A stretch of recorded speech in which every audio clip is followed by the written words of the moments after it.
No embargoes?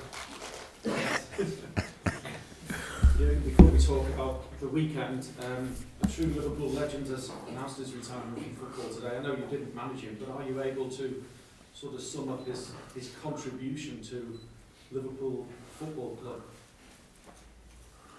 I'm not 100% sure about the word contribution, but what I can say that I'm only here 40 months, and so how could I be the person who can say how big these people are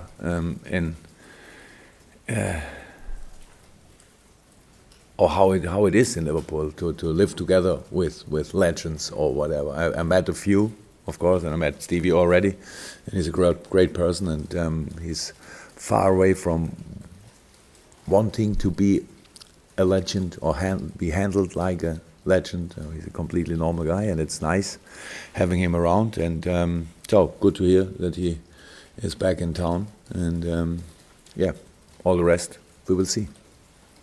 Did you have memories as an outsider looking in then on his career? Not too much, of course, but I saw a few games, yeah, of course. And meanwhile, I think, on LFC TV you can see all 111 or how many goals? How many did he? Yeah. 100 plus 100? 186. Oh, so maybe I stopped at 111. Yeah. Nice one there. So of course, I watched a lot of football in my life, and so I saw Steven Gerrard playing. Yeah, clear. All good. Just ahead of the weekend then, Sunderland for you, is this the time of the season now with no more international breaks where you feel it really begins? There's an awful lot of matches, but do you feel now that you've got your team together week in, week out, that you can really impact more upon them, working together with them day in, day out?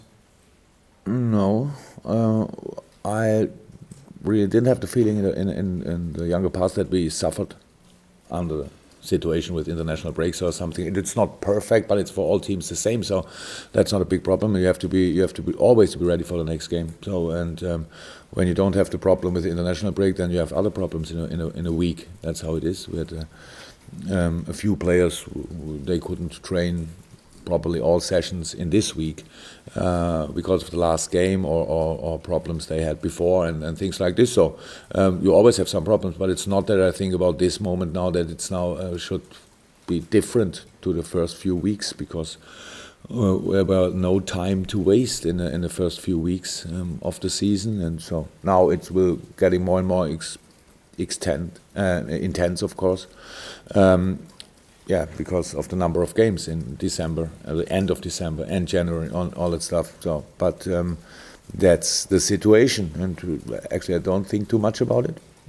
We really try to do the best every day and to be prepared in the best way for the next game. And Sunderland, if you want, they took 6 points out of the last two games. We only 4, so they are favourite or whatever. So it's a situation. That's the best moment Sunderland had in the season. But I mean, you watch their games, and we watched a lot of their games in the last week, and you can see even when they lost the games in the beginning of the season, it was never a clear result. So 2-1, 1-0, 94th minute, things like this. So really unlucky in a lot of moments, and so you need to be ready for this game again. That's the challenge. Not think about what will happen from now on for the next few weeks, because everything can change in every day, and so it's nothing we really think about. Sorry. I know you've spoken about this before, but apologies for revisiting it. People will now undoubtedly talk of Steven Gerrard coming home, as it were. So I'm just wondering at what stage, if any, maybe any conversations are at. I'm not sure that you are surprised when I say this is not the room where I want to speak about this. It's not because of you personally. No, it's only when something is to announce, we will announce, and that we talk. I think you can imagine. So that's clear, and that at one day in the future there will be something to announce. That's pretty sure too. But until then, there's nothing to say. That's all. I'll have you drink of water. It's 40 matches now since you've managed to name an unchanged starting 11 from one match to the next. Your injury list doesn't look too bad, I don't think. So I'm wondering if there's an update on that, and is number 41 maybe the match where it's an unchanged starting 11 for you? No idea. Actually, it's Thursday and it's 2 days until Saturday. So what was exactly 40 matches? You've not named an unchanged starting lineup in the last 40 matches. Oh, I didn't know. I thought we didn't change too much, actually. Yeah. Okay, different tournaments, 40 matches, so there were a few of the last season too. So, yeah.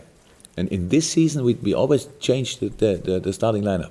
Unless I've made a horrendous mistake. And everyone in this room knows I am capable of that. Yeah, okay. Yeah, so that's not a real plan. So it's not that we say we cannot start with the same starting lineup again.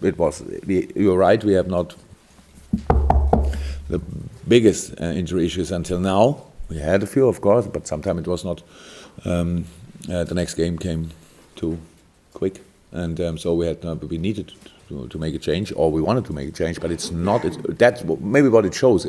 We only think about the next game and not about the last too much. So when we made the analysis, when the analysis is done, then the last game is over, and then it's not important anymore. Then you have a look, and then you need to have a look in training. You need to have a look on different things, and especially you need to have a look on the style and strength of the next opponent, and you think about who will help you most in the next game, and that's all we think about. And probably we always decided we need somebody else, but not with a big plan behind and saying always change a winning team to make a new law.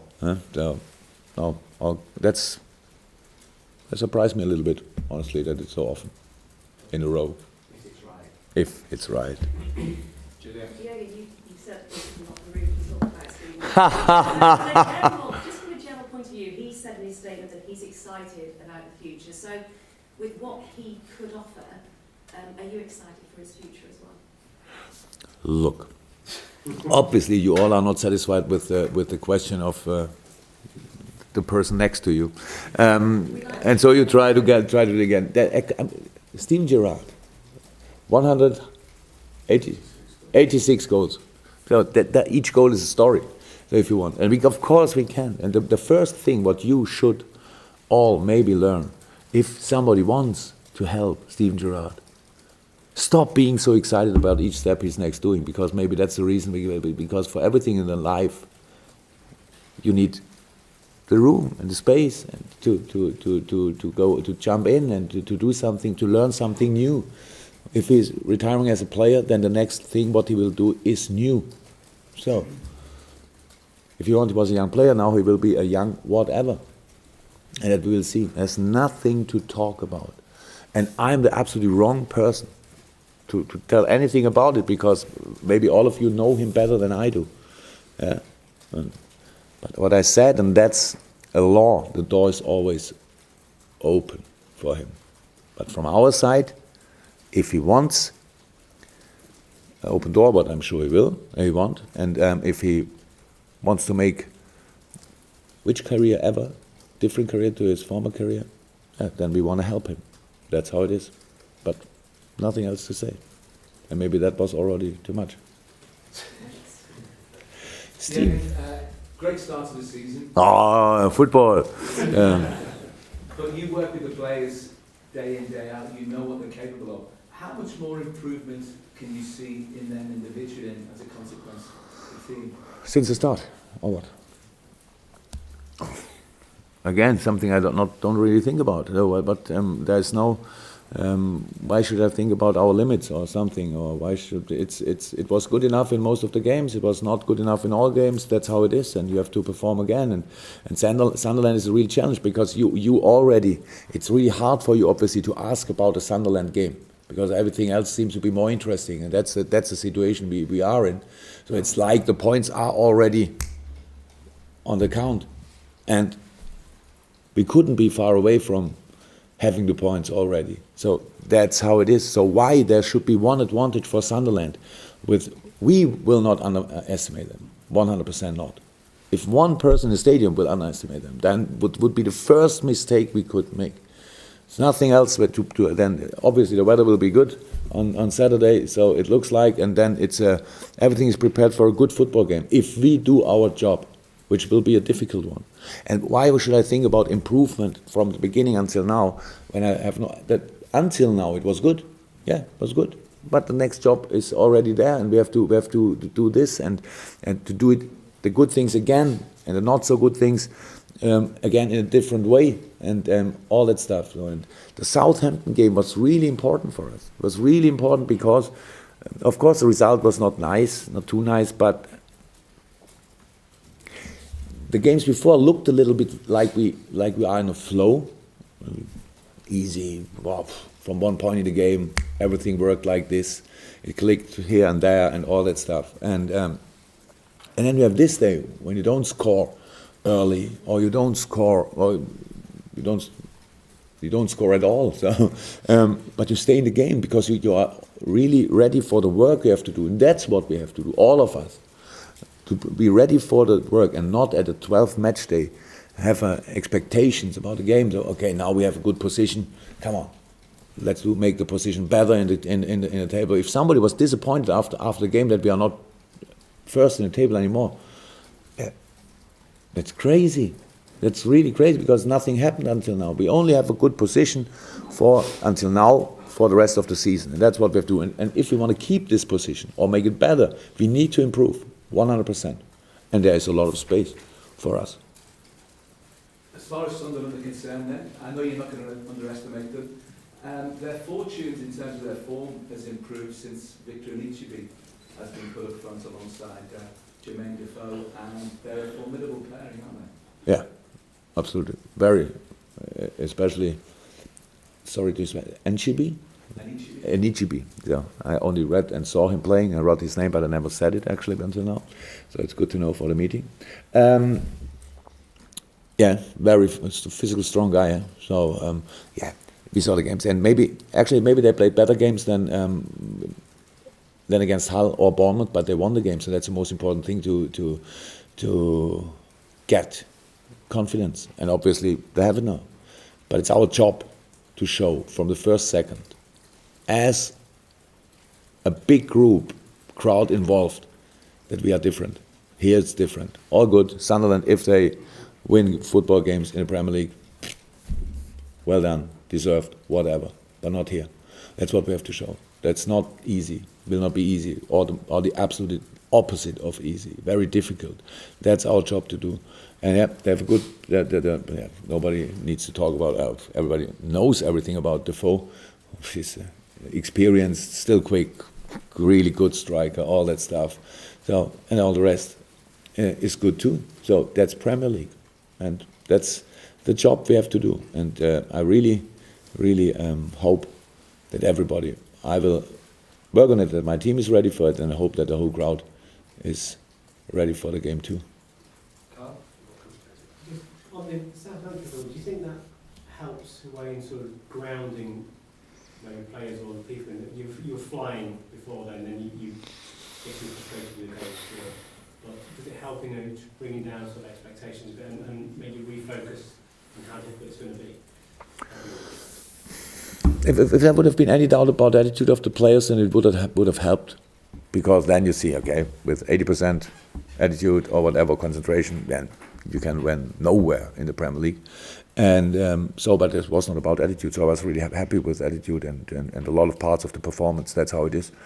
And yeah, but the point helped. One more than before. The performance helped in a lot of parts. And what I said, a game against Southampton. At Southampton is no game where you usually create 20 chances. We had 4 or 5 really big ones. That's a good sign again. But even that is not that important anymore, because the Sunderland game, of course, will be completely different. We have all that. We have everything what we need to be prepared. And that is one that they really are one of the better teams in kind of making sprints, high intensity runs. So. But have not the highest amount of possession. So that shows it's a counter-attacking team. So, but even then, it will be that, and it's not But the funny thing is that I think already the discussion maybe started again after the draw that with a parking bus team or something. But Southampton is not a parking bus team. Southampton was a team which we forced to defend deeper. And that can happen against each team. And we had solutions against Southampton, and we have the opportunity to find solutions against Sunderland. But they don't only make counterattacks. They have a lot of other strengths too. There's set pieces and all that stuff. And so, be there with all you have, and try to play your best football. I'm really excited about having the opportunity again, to show that we are still there and still in good shape, and using the opportunity, fight for the result and all that stuff. And if we do this, it can be good.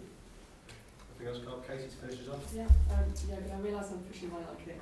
But if I could just ask you from an international point of view, where would you rank Steven Gerrard? Is he among the world's top players? I'm absolutely the wrong person. It's the wrong person to answer about this. So the top players, how many do you have top players? Is Pelé involved? Franz Beckenbauer involved? Johan Cruyff involved? Or where should I start? Where can I end? He's a top player, and it's not important what I think. It's important what the people think. So I have absolutely no influence on this. And actually, I said again, I'm maybe the most, I don't know, I'm absolutely the wrong person to talk about. I like him as a person. I saw him once playing live in a stadium. That when we lost with Dortmund here 5-0, he was involved probably. So it was not my best experience in football, and that's all. But it's not. Stop using me for stories about Steven Gerrard. You don't need me. If you want to write something about him, write it. He deserved it. But don't use my name, because I have no idea about it. I like him, and I will give him all help I can, if he wants. So that's 100% sure. And all the rest, stop talking here about this, because it will not help Steven, and it will not help me. So why we should talk about it? Okay. Another question about this? Next week. Probably. I'm pretty sure next week.